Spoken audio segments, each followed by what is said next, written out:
Law call the finance meeting to order. Is there any public comment? Hearing none, we'll go into the topic for discussion, which is the KDIC 2020 funding request. Welcome. Good afternoon. Assuming I get control of this thing.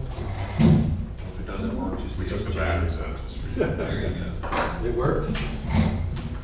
Well, good afternoon, and thank you for seeing us today. I guess first I want to start off by thanking you for giving me the opportunity to be your CEO for Cumberland Area Economic Development Corporation. I'm a little more than 3 or 4 months in and enjoying every minute of it. So thank you again. With me today is Shereen Clark, COO. I want to go through our 2020 funding request. Have some highlights for you to review as we go through it. Talk a little bit about the local defense group. And the Cumberland, New York Area Local Defense Group has certain strategies, and they are to identify and communicate community value to our military installations, and I think also vice versa, the value of them to us as well. So I want to retain and enhance our military and community partnerships at our installations. We want to be a catalyst for economic development and public-private partnerships on and around the installations. And we want to support and advocate for military minor construction and construction projects that will enhance our military installations' future viability. Moving on, some of the successes we've had in 2019, some of the achievements. We leveraged county funds. We granted for funding from the Pennsylvania Military Enhancement Commission with local match. You'll see a little more information on that later in the slides. We developed quarterly military briefings from senior military leadership at each of the installations. We are in ongoing discussions regarding the I-81 corridor priorities, and that is continuing. We're going to be talking with the HATs and those that are involved in trying to develop the priority projects along the corridor. We completed the Carlisle Airport study. That study identified that it is feasible for the airport to continue and to continue looking at that. South Middleton Township has taken the initiative to start due diligence. They're very much interested in pursuing acquisition of the airport. We continue with engagement with the bases regarding projects and issues affecting the bases. We've done public awareness of military value through events, sponsorships, and meetings. We're currently working with NSA Mechanicsburg on intergovernmental service agreements. We met with some of the staff at NSA Mechanicsburg to talk about contracts that they might be able to access, both local and state contracts that are in place, instead of them having to go out and do contracts through the federal government, through the process, which are typically more expensive. They have an opportunity to be able to access local and county programs. We've talked to them about meeting with CapCog and looking at some of the agreements that CapCog already has in place that they might be able to tap into. Some of those agreements are already in place with Hamden Township with some of the emergency services that they provide. Completed the J-Luce joint land use study with Hampton Township and NSA Mechanicsburg, and implementation of the recommendations has begun. We had a meeting a few weeks ago with some of the stakeholders to talk about prioritizing the projects that were identified in that J-Luce. And as you'll see, we're going to ask for some funding to help support that ongoing implementation. And we've entered in discussions with the 193rd Air Wing that is in Dauphin County. There's some interest in them coming under our local defense group. That's preliminary discussions at this point, but I know there is interest in doing so. With that, I anticipate and planning to reach out to Dauphin County to see if there is an interest in helping to support financially with the local defense group going forward if that were to happen. Can you read my mind? Because I would really like to see them contribute a fair share. And any feedback on that? Yes. Yeah, positive or negative or ongoing? Yeah, and I think that's all we've presented to them in the past, and I think our argument continues to be that a lot of their constituents are employed at the various bases that we oversee. Yeah, Jamie, the same goes for York County Yes. as well. Okay. I think this should be a regional, collaboration, and the funding should be regional as well. Absolutely. So, we call this the Cumberland York Area Local Defense Group. Okay. As far as I know, York County has not contributed anything yet, so I think there needs to be, an outreach there. Yeah, so before I took on this role as a volunteer with the local defense group, Jonathan Bowser and I did visit with the county commissioners at York County to talk about that very thing. Unfortunately, 2 of the 3 are going to be, You've got at least going to be going new out. commissioners coming in. Yeah, so I'll be, and I know the county administrator very well, so I'll be reaching out to them. And Kevin Schreiber, really a lot of that comes through him as my counterpart in York County. Sure. So we plan to reach out to him as well. Okay, good. Thank you. So some of the 2020 military opportunities we're looking to support, certainly infrastructure improvements with the JLOS. There's talk about some access improvements to the Mechanicsburg depot. Also going to be meeting later this week with Carlisle Barracks folks with the Root Hall development. There's going to be some impacts to the perimeter road that we will be discussing about how do we improve the safety of that once Root Hall is done and those improvements are made. What can we do to improve the safety of the perimeter road? Are they taking down the old route and put a new one in the same place? I doubt it. I haven't seen the plans yet. I think it's in a new location. No. I'm hoping to see those drums Friday. Continued opportunities to collaborate with the community through joint events, and also continued discussions regarding workforce. They've talked about increasing diversity. About increasing diversity both in gender and age.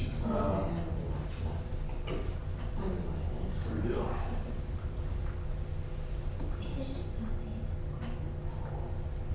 Okay. Question on that before you go further. I was at the recent Workforce Investment Board meeting, and Jesse Craig was talking about some new initiative they've gotten money for, that they are going to be working with the installations in regards to concerns over the high retirement rate among their distribution workers. And he said they want to get involved in some retraining, particularly with the new high degree of automation, inventory control, things of that nature. And I said, well, we're doing workforce development as well, and you might want to coordinate with us because we intersect with both issues, the military base and the workforce development. So I was just asking if you haven't talked to him lately, make sure you touch base with him on that issue, because that's a lot of, we've got partners out there, and we really need to be connecting the dots. Yeah. And there might be money attached to that could be helpful as well. Yeah, I appreciate that, because, the age thing really is about the retirees, the number of retirees, and trying to backfill those positions and having people in place to do so. The gender issue is that there's fewer women that are coming out of the military that are able to be filling positions into the jobs that are being vacated, so just trying to figure out how to address that. There's also a rate differential even between the bases, so there's a challenge there. And then as you said, the retraining and technical skills, that's changing, and so we need to know what we need to do to educate the local employees to be able to have the skills to be able to fill those technology jobs.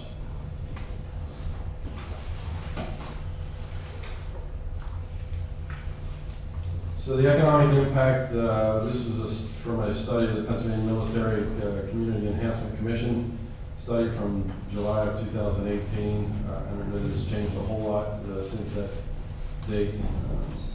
NSA Mechanicsburg, and I'm not going to read all of the numbers, but employed 7,883, and the gross regional product was $920 million. DLA, 7,219 with a GRP of 803 million, and Carlisle Barracks and the War College, 2,700 and $434 million. Again, a significant economic impact on our region. And also, it's when there's economic downturns, I don't think our region is affected the way some are because of the number of government jobs and the stability that we have in this region. So it's always a good thing. Jamie, can I ask a question on that? Sure. Sheree might be able to address it too. I know you were here 4 years ago, but when I first got into office here about 4 years ago, there was a heightened concern about base reclosure, base relocation and closure. I sense that has decreased quite a bit. Is that an accurate statement? It has, and I was a volunteer with the local defense group when, I'm trying to think, was it 6 years ago, I think, when I initially, 5 or 6, when I got involved. Yeah, I mean, we were looking at 2018, 2019, there was talk about a BRAC, and, that's continuing to be pushed back. Haven't heard anything recently, and I don't anticipate any. I anticipate there's gonna be one at some point. Right. But there's no date been even thrown around at this point, from what we've been hearing. Thanks. Not to say that, part of the purpose of the local defense group is to make sure that we're still well positioned, and that's why we want to continue. We don't want to just put things on hold until we hear about it, right? We want to continue, with supporting our bases and listening to them, what their needs are, and continuing to try to grow, because they are an economic engine. So whatever we can do to help them grow, if it's, bringing different missions in, relocating missions, we definitely want to be in a position to be able to do that.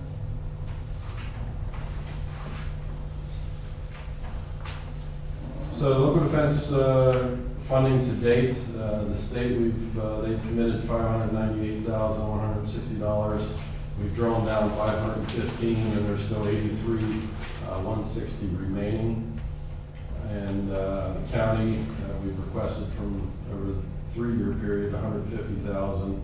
I've drawn 150, and we've used all of those funds.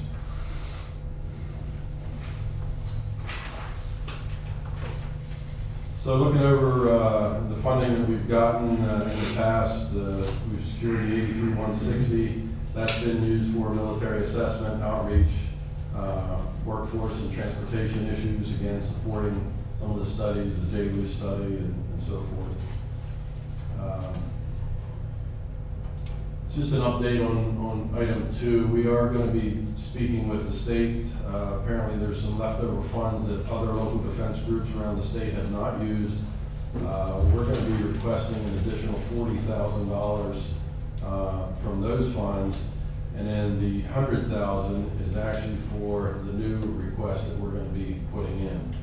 Again, we see significant opportunity with the JLU study that was done at Mechanicsburg to help support some of the projects. We're talking about a regional traffic study to look at the Carlisle Pike entrance and the Sporting Hill entrance to see in the Sporting Hill Carlisle Pike intersection, because in the afternoons that gets pretty tied up. So we want to look at that. Their first order of business with the JLUs is to get a cooperation agreement with the regional municipalities, Hampton, Mechanicsburg, Lower Allen. Just try to get a cooperation agreement to make sure that we're implementing these consistent with what the municipalities would want to see.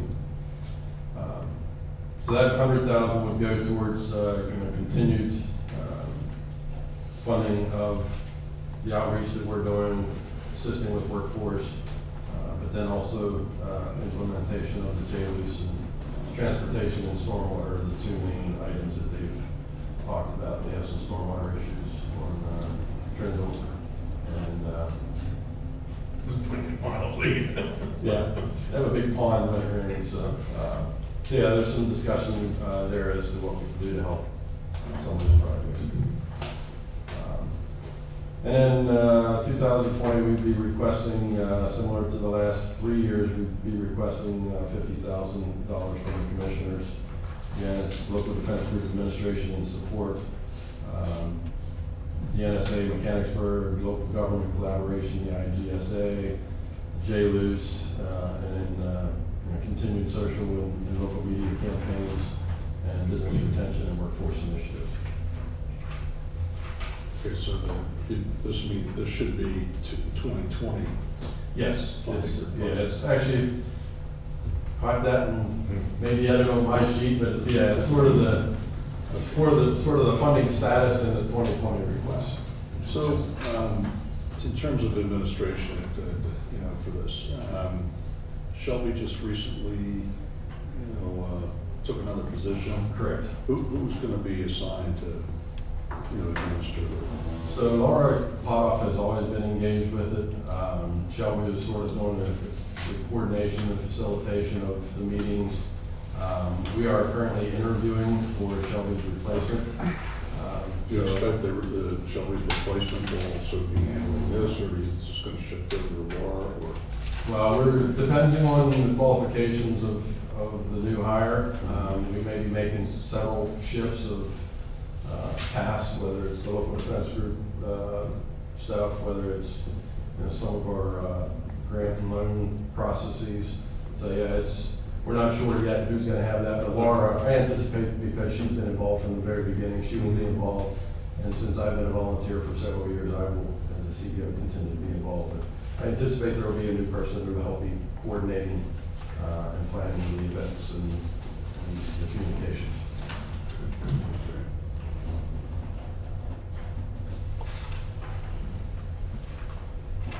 I think on this night, I know we were concerned, like Vince mentioned, a number of years back about the retrenchment and downsizing at the military facilities. That seems to, nobody's talking about it anymore.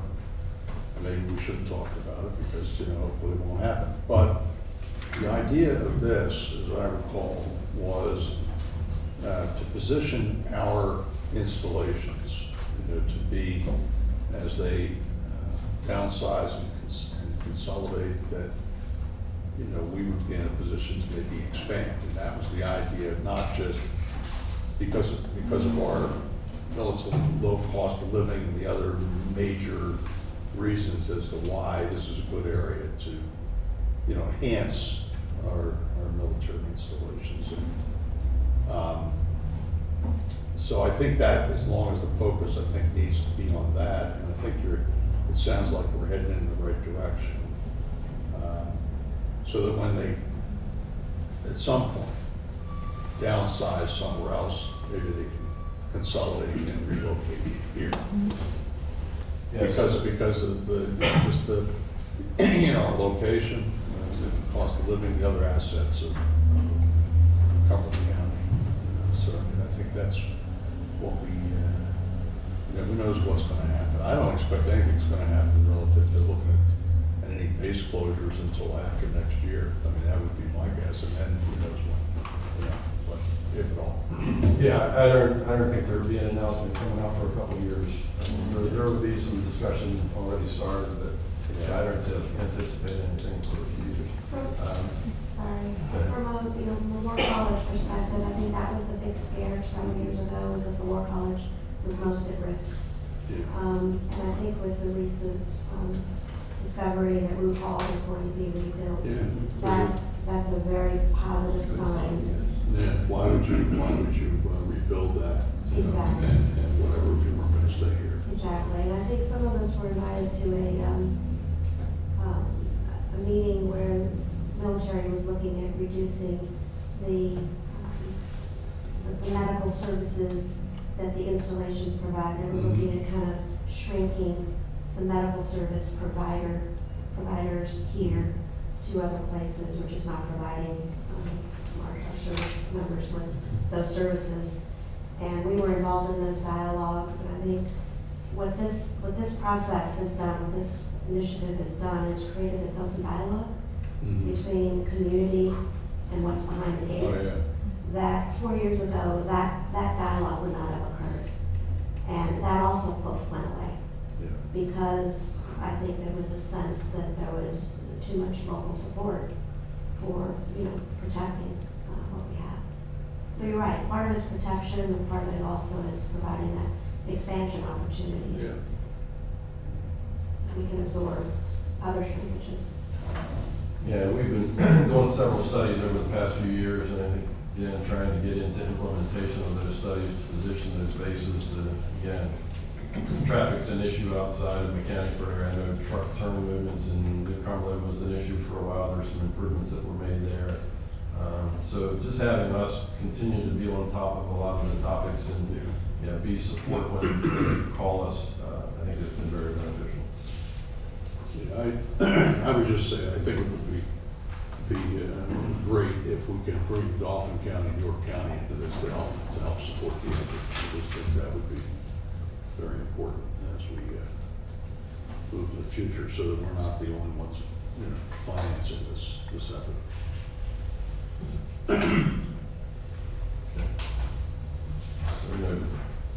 And also, I think that would also help us, put us in a better position to attract continued state funding support if we had the other two counties involved.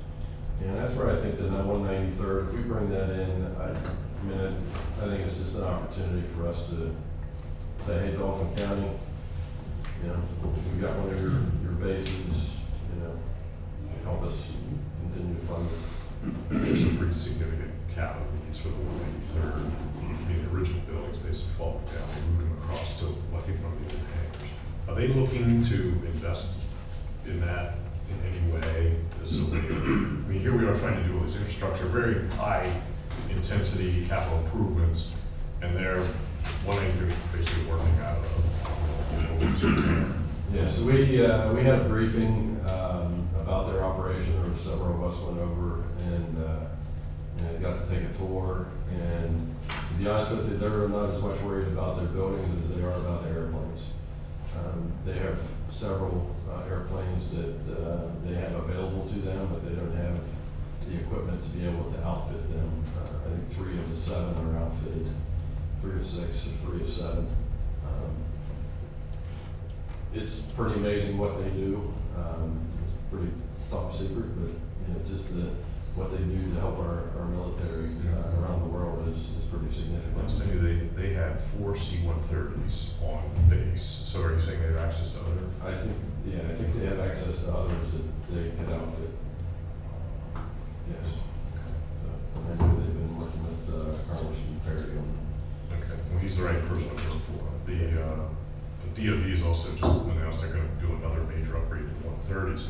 So that means there's another generation that's getting ready to be handed down to them. So they should be okay with planes. Hopefully be getting some newer planes. Yeah, they have the planes, it's about the equipment that they need to put inside. I think that's where their big expense is.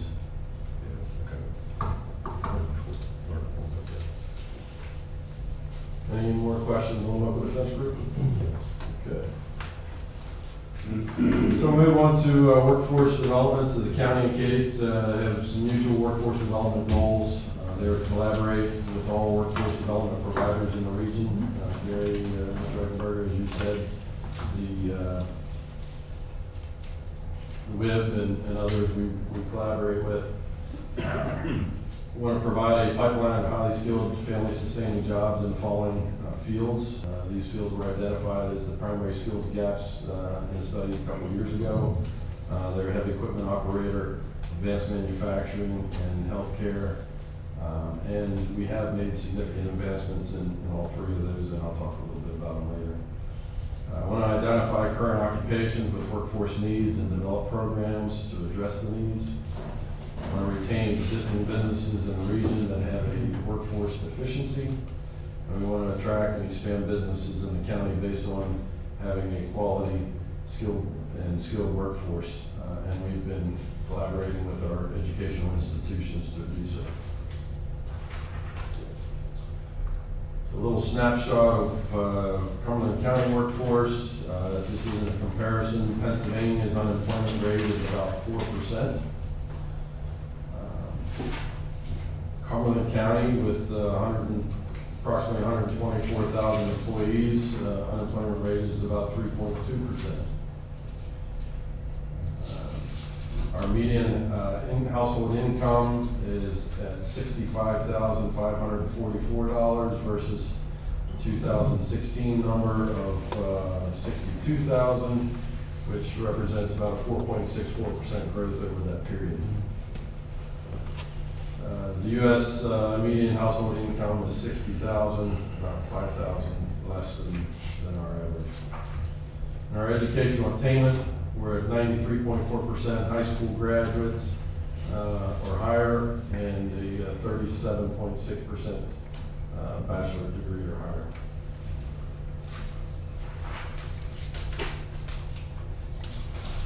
So some of the 2019 workforce development achievements in heavy equipment operators, we launched a 6-week program at Cumberland Valley School District in the summer of 2019.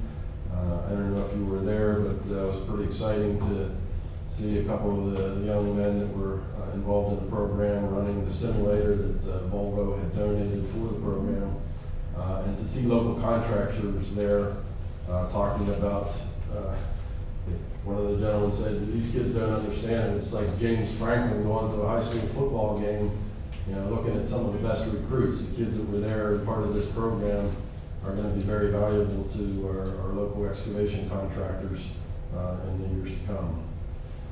We completed the development of an apprenticeship program that began at HAC this year.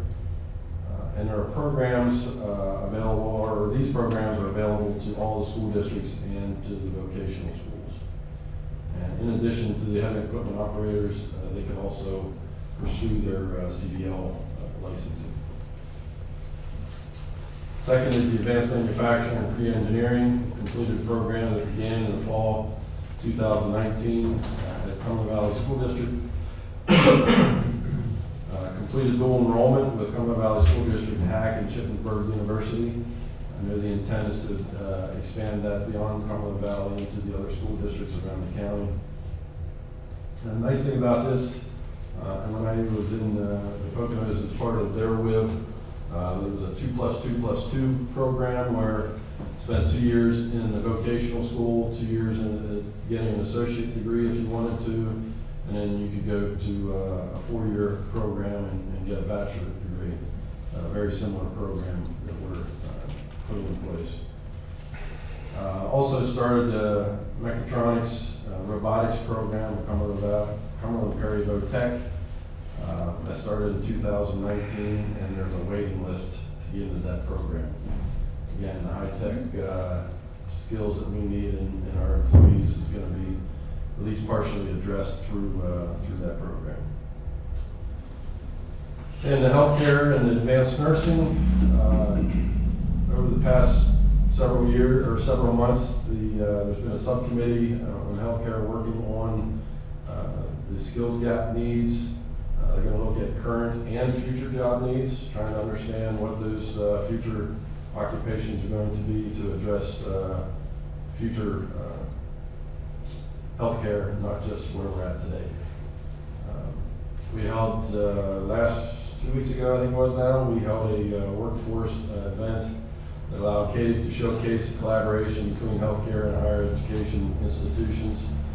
Again, as part of that subcommittee, they identified the major occupations within healthcare where the significant skills gaps were.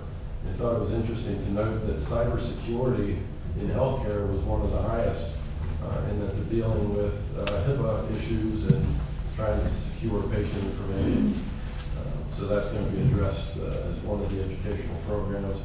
And getting together with the educational institutions to talk about what programs do they have in place that can maybe expand to address the skills gaps. Some of the universities are talking about adding new programs to address the skills gaps. So we're in continuous communication with them to try to support the needs that we've identified.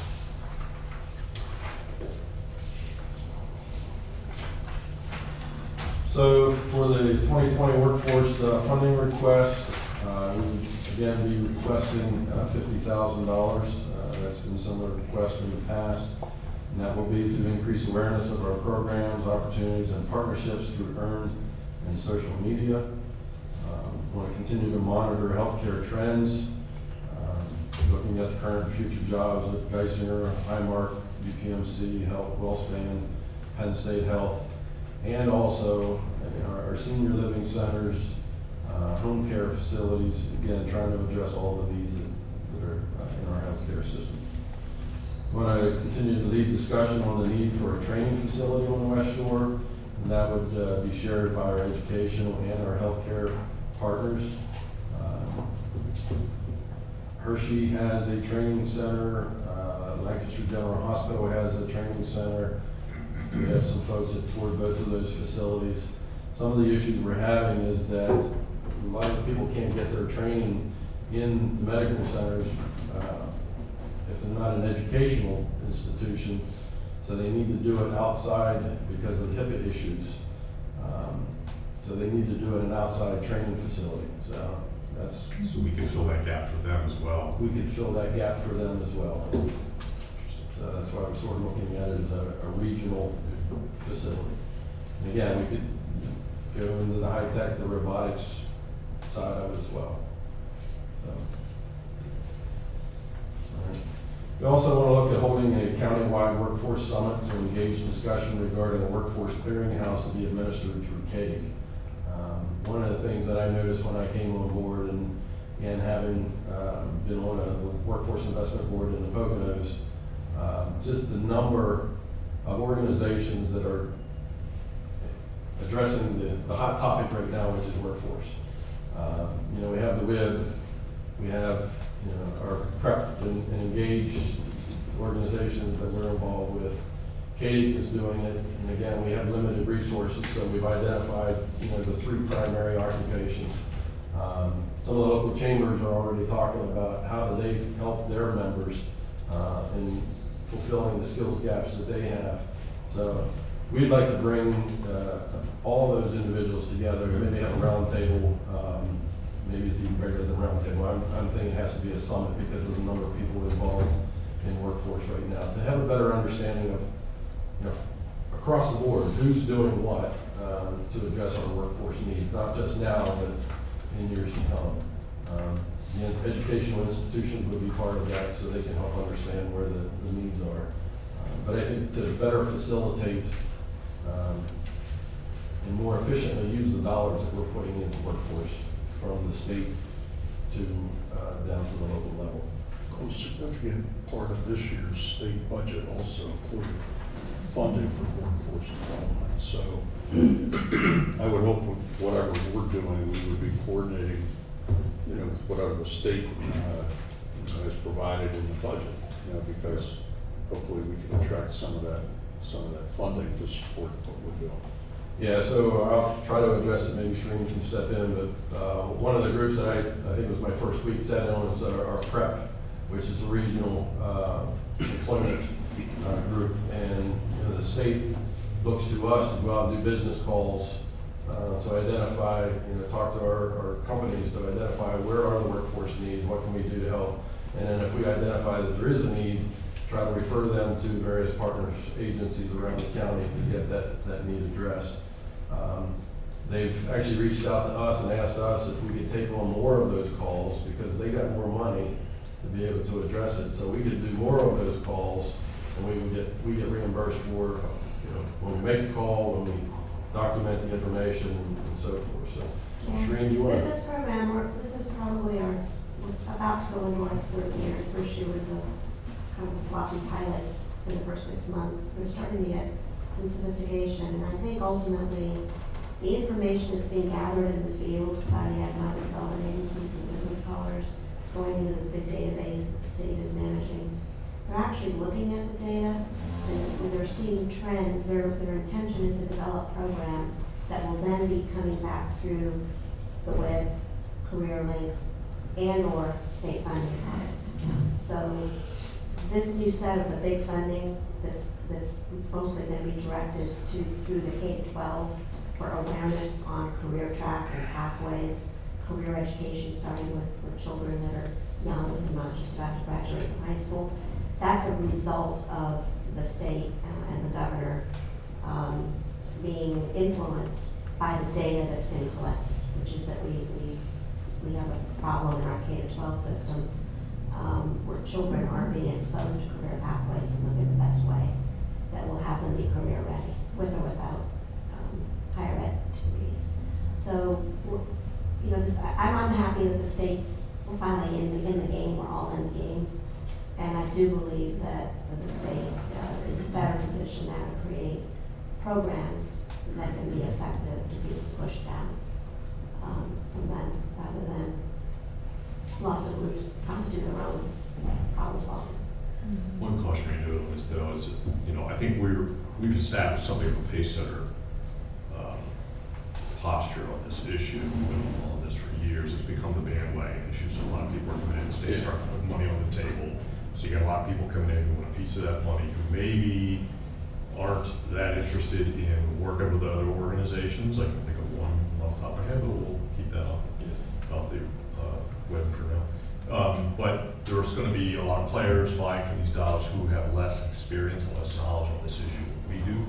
So it's going to be really important in my mind to keep tabs on everything that's coming out from the state and elsewhere to know who's doing what, and that we can, where appropriate, exercise a leadership role, or at least keep others from inappropriately appropriating our leadership role. So I agree, because some of the programs that we're already putting in place, like the heavy equipment operator program, you know, we're addressing that at some of these regional meetings, and there's, you know, their comment to me was, yeah, keep pushing that stuff up to us, and then we're gonna replicate that in other areas of the Yeah, state. so the business calling program is the perfect example of where this can go wrong. We did this before, and we had the business retention and expansion program where we had the responsibility for doing business calls in the community. The fact that we were doing it is also how we justified to the state that they give us lending status, because we gathered this information. It made sense for it to come back to us because we had the lending programs, and then DCED gutted the program and all the people left. And now they're basically, there's no reason they should be struggling to figure out the way to do this. They did it for years and years, and we did it, and we continue to do it even after the money went away, at least for a while. So they may think they're the leader on this issue, but I think we're in an excellent position to do this right. And the state, as usual, is subject to the ups and downs of budgetary politics, political, partisan politics, et cetera, et cetera. So I would just keep an eye on that. They have a way of. Well, I think the idea here of holding this, you know, workforce summit, you know, to figure out who all's doing what, where, when, is important, because at the end of the day, you know, we can have all these folks with their fingers into the thing. At the end of the day, it's the results that count. Do we have employees to meet the needs of our businesses, you know, in Cumberland County, and are we working to attract, you know, essentially the employees that we need for those good paying positions, and advancing, you know, essentially the business opportunities of the future. So, I mean, I think the idea of the summit is good. I would hope that, you know, there was a way, based on the experience that we already had in this at CADIC, that we would be able to attract some financial resources to support what we're doing. And it's fine for us to be making business calls, right? But that shouldn't necessarily be for free if there's, you know, funding stream available. And that should be coming to us. That's the way I look at it. So, Yeah, we're getting paid for those calls. Yeah. all right. So, I mean, it's. And they're calls we would be doing anyway as a part of our outreach to understand where there's pockets of problems that we need That's to good. resolve. That's good. I mean, it's just, we don't want to be stepping all over each other. Yeah. You know, and it's good to know who's doing what. Well, that's exactly, because if we're doing it at the state level, and again, I know some chambers are talking about doing business calls of their members, we don't want to be duplicating efforts. We want to. That's kind of my point. Is now it's a bandwagon issue that gets politicized. Now the paper chase, the money chase has begun. The chase for who gets credit has begun. Whereas it was kind of nicer when it was a quieter issue, but Well, there one is is coming to opportunity us. here. Now, here's my question though, is, especially since the state's involved and the WIBs are playing more of a role, are we making sufficient effort to stay in touch with South Central WIB? Because that will be how we know what the state is doing. They're gonna try to be a player in this, and they should be, but we wanna make sure it's coordinated along the lines of what Jim was talking And about. that's one of my goals, is to get together within the Career Link and have those discussions of what they're doing and where Laura has a better handle, I think, on it than Mr. M probably than I do at this point. But yeah, definitely something that workforce, when I came on board, my head was spinning, just the number of people that are trying to, support workforce in the community. So I sort of want to have this, so everybody's aware, help me understand, but I think help everybody at all levels understand who's doing what, so we're not duplicating effort and being most efficient. All right, and then the last bullet on here was CAD Technician Training Initiative. A couple of the folks that are in our Alliance membership have talked about the need for CAD techs. In my prior employment, I know that CAD skills are becoming more important, not only in the civil engineering side, but in all aspects of engineering and design build. So we've had several people, and there was a kickoff meeting to discuss that. I know HAC has a program, but we're going to see what else might be done to help get some other folks trained in the use of CAD technology. That's all I have for the workforce side. Any more questions? This is great stuff. I see, are you gonna talk to us about these initiatives? Yes. Okay. Nothing else on workforce? So yeah, the last slide here, I added, just wanted to talk about some of the 2020 CADIC initiatives outside of the funding request. But so again, my background in planning and having lived not in Cumberland County all my life, but grew up in Shippensburg and now living in Hampton Township. I look around the county and realize a lot of our downtowns need some help.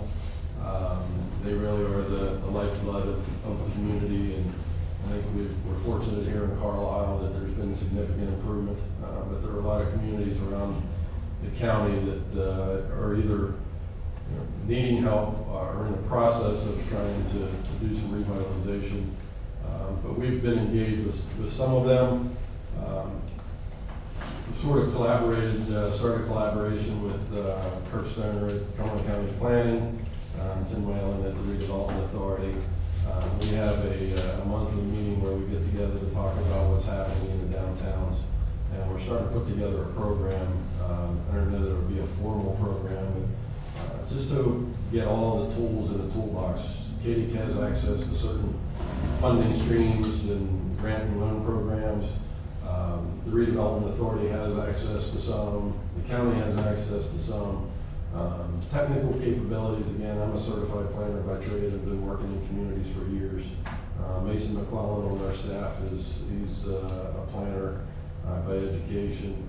So we have a lot of skills to bring into communities, and we wanted to do that collaboratively, and by putting all the tools in the toolbox and going out to these communities to identify what their needs are, and then applying, whether it's a funding source, whether it's technical assistance, to be able to help them to move redevelopment forward.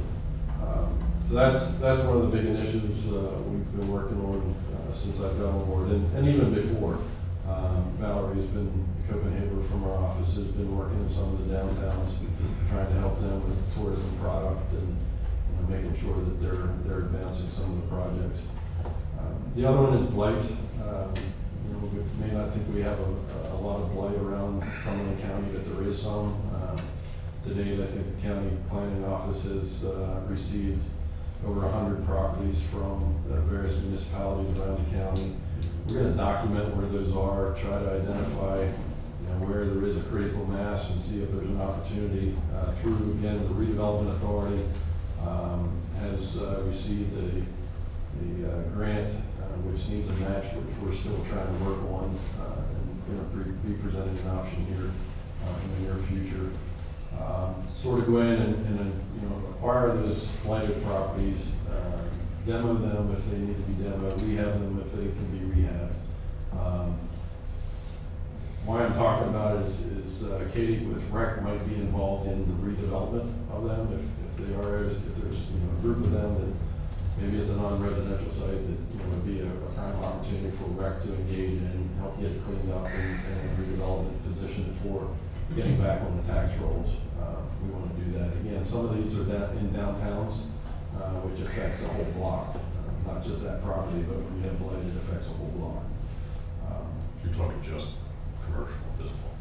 Well, the redevelopment authority is looking at residential and commercial. So we're looking at the whole program, because again, even if it's residential, it affects downtowns. Sure. And the health of a downtown. So we want to be part of that program. We're not leading it, the redevelopment authority will be leading it. But we're working collaboratively with the redevelopment authority and county planning to address that. One of the other things that before I came on board, there was a study done and talked about sports tourism as an opportunity in Cumberland County.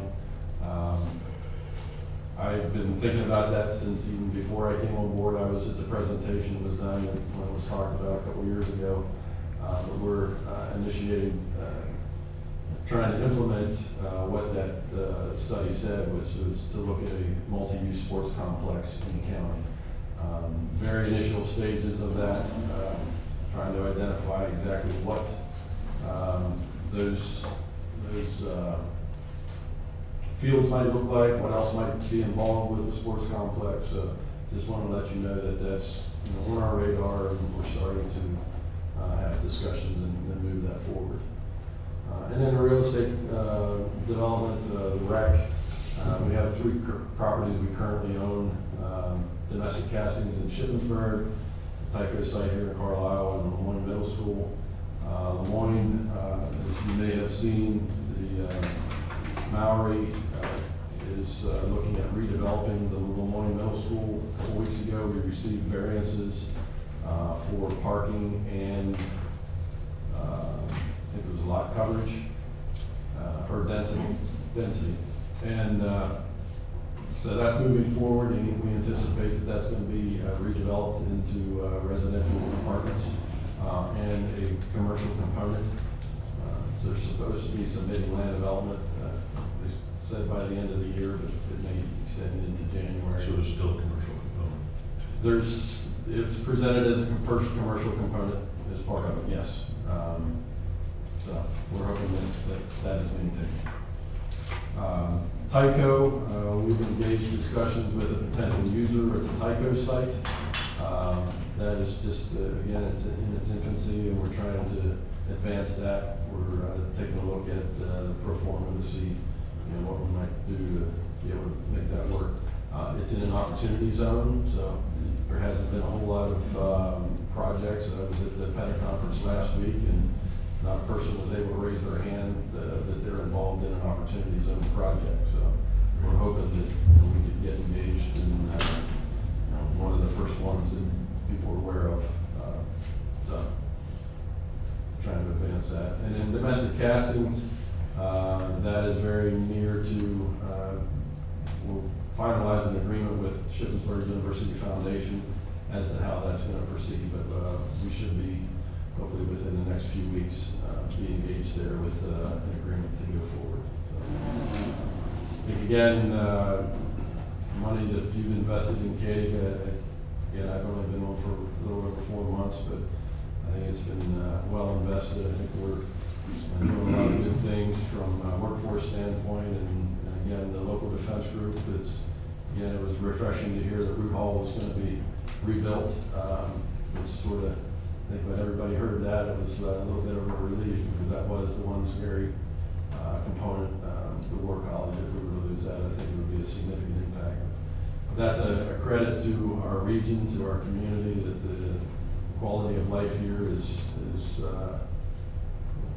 unquestionably one of the best that you can have, and I think that's why they would like to see the War College stay. With that, my presentation is complete. Do you have any other questions? I'm going to just bring this up because, I think we have 11 boroughs, 33 municipalities in the county. So when we talk, and we have a program that the Housing Redevelopment Authority is called the Downtown Program Manager. And, you know, we haven't finalized the decision on their request yet for this year coming up.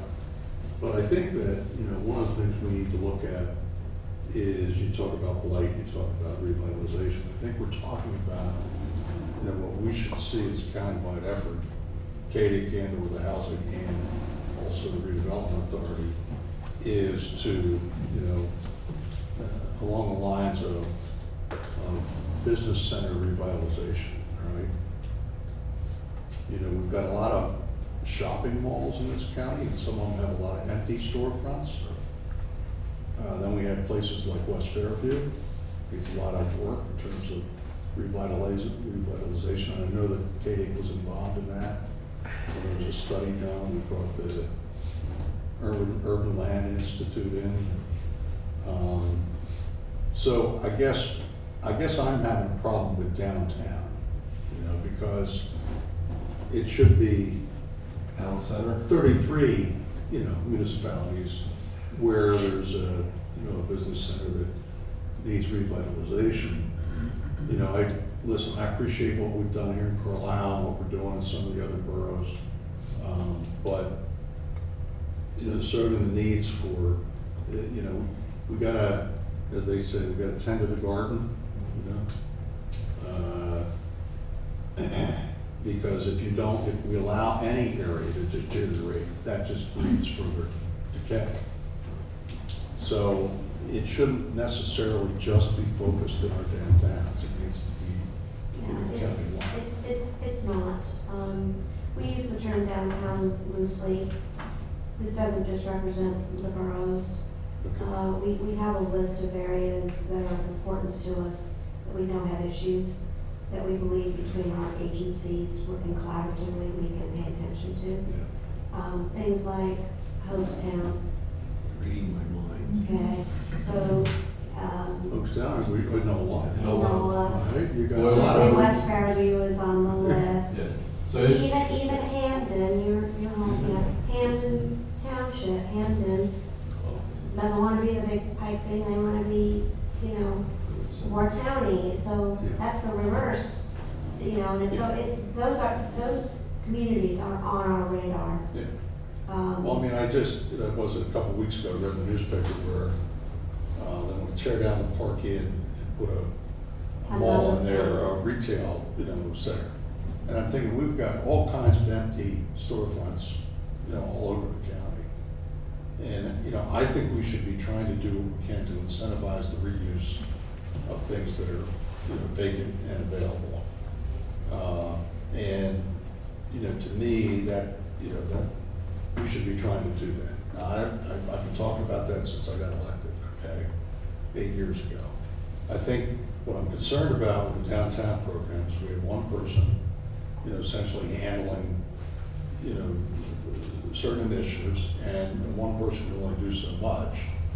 But there's only like 3 or 4 boroughs that are benefiting from, Right. you know, her services. Right. I think what, you know, with this program that Jamie and the team are rolling out, and it is in its infancy, but it's, you know, we haven't yet really tapped into the resources that we have, our technical capabilities from a land use planning perspective. Valerie's skill set and really focused on tourism. You know, we have the right tourism mixes in our towns that's going to draw visitors to the area rather than we're already drawing. Rebecca's programs, and the focus that she has had, and redevelopments focus on sort of the blight aspect and the vacancy aspect. So I think, you know, we pulled our toolkits together. We now have one toolkit. It's about a 6-page Well, no, and that- document of yeah. resources. And now we need to define roles and responsibilities so that this effort goes beyond Rebecca. It would include our staff as well. We talked about that when Tim and Rebecca were here just a week or so ago. You know, the whole idea, no wrong door. That's you know, that's what we're working on, and I understand maybe we're going to take another look at the MOU to figure out Yeah, when I came on board, I understand that.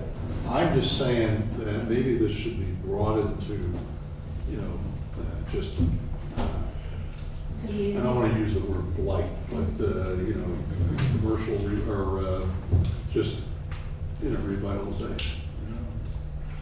I think that's still part of our mission is, I know it's still part of our mission. So when there's vacant buildings, the Lowe's building down in Shippensburg has been vacant here for several months. They reached out to us and said, hey, what can you do to help us identify what uses might go in there? So we do that.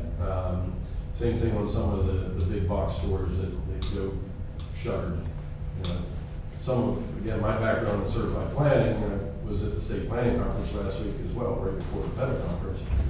A lot of the talk is about how are we reusing these big box stores that, you know, can't be used for anything else.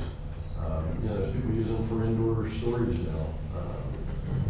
There's a lot of different things, functions that they can use them for, and we need to help identify that. So yeah, we're not going to overlook all of that. When I read the MOU said, redevelopment authority, you take care of the downtowns, Katie, you take care of everything else. And I've talked to Tim, and my goal is to revisit that MOU to say we're going to work together in all areas where it's appropriate. Yeah. The towns, we're going to create a list of, and again, I start from Shippensburg, Newville, Mount Holly, Boiling Springs is another non-borough downtown, Hoagstown, Wormleysburg, Churchtown, Newburgh, you know, so all of the downtown, there's sort of the town centers. Again, Nola, you know, West Fairview. I was actually at that TAP, the Technical Assistance program that they did. So yeah, it's going to be a focus on just trying to elevate all of our communities. But there's going to have to be a lot of prioritization. Yes. And obviously, we alone are not going to fix everything. So I think the general approach has tended to be the county has the opportunity to put seed money in where it can return the most maximum returns, and that tends to be the places where it succeeds and places that have very strong local partners.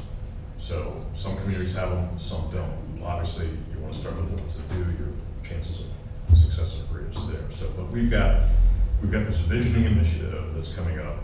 It's already in its early stages, and that's going to extend into 2020. So I would imagine a number of these issues are going to fall under there, and we're going to be able to then, set our primary goals and then start hashing out the modus operandi as to how we approach this, make it manageable. So, and I just want to mention, I think that is off to a roaring start. We've got excellent opportunity in how this visioning program is coming together, which leads me to my question here. Now, the first two are the downtown revitalization and blight all combined, plus a number of other factors.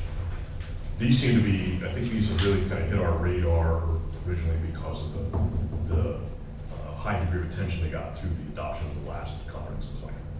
So, that's on our radar. We know there's going to be things happening there. I know you guys are working on a package, an integrated package between redevelopment, planning, and Katie, that you're going to be bringing us in some time in the future, which is going to talk about not only goals, but also how to get them done, how we pay for them. So, and you mentioned about a match for one particular program. I'm not asking about that in particular, but it did raise the question of, since there's recommendations coming our way, do you anticipate that there might be other funding requests that would be hitting us after the adoption of this budget? Is there anything coming in 20, either as a result of that effort, or even looking ahead, looking at the opportunities that we're going to identify out of the visioning exercise? And granted, they're going to take a while to get all the ducks in a row. But is there anything you envision, unintended, falling before us that has a price tag attached to it before the next budget cycle? So the one thing I can think of is the feasibility study for a training facility. I don't have a number for that. I think that's probably why we didn't put it out there. I'm anticipating we're gonna get some support from some of the local healthcare institutions. But without knowing what that number might be, to do a feasibility study, we've been talking about the need to do a feasibility study and, again, how much space, what would ultimately be the cost for that.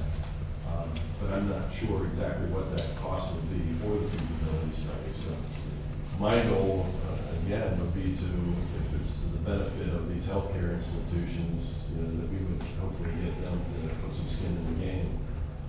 But yeah, there may be. They have a huge stake in it. I would think that, do love me just. There may be a gap that we would come back to you for, but at this point, I have no idea what that number might be. So the study itself, you don't know what the price tag would be? I don't. And when and how would you ascertain that?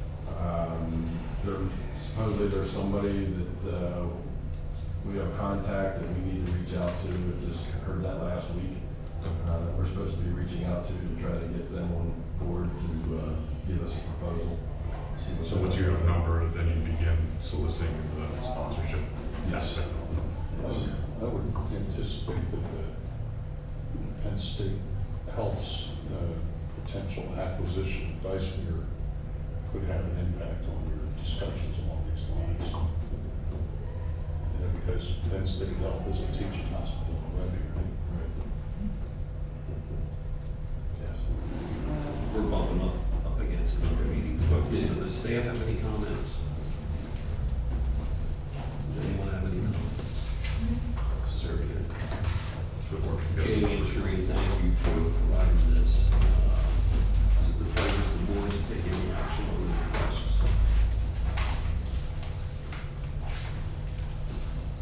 All for a while. I think we have a number of several decisions that we have to make. I don't have a problem with moving forward. Yeah, I don't either, but I know we did kind of look at something last week and said we wanted to wait and see. That is, I don't know what else is in the pipeline to come before us, so. we can do that. Okay. Jamie, Thank you Shereen, very thank much. you very much. Good presentation. Thanks. Do we have any other business? No. Okay. Is there a motion to adjourn? So we're adjourned.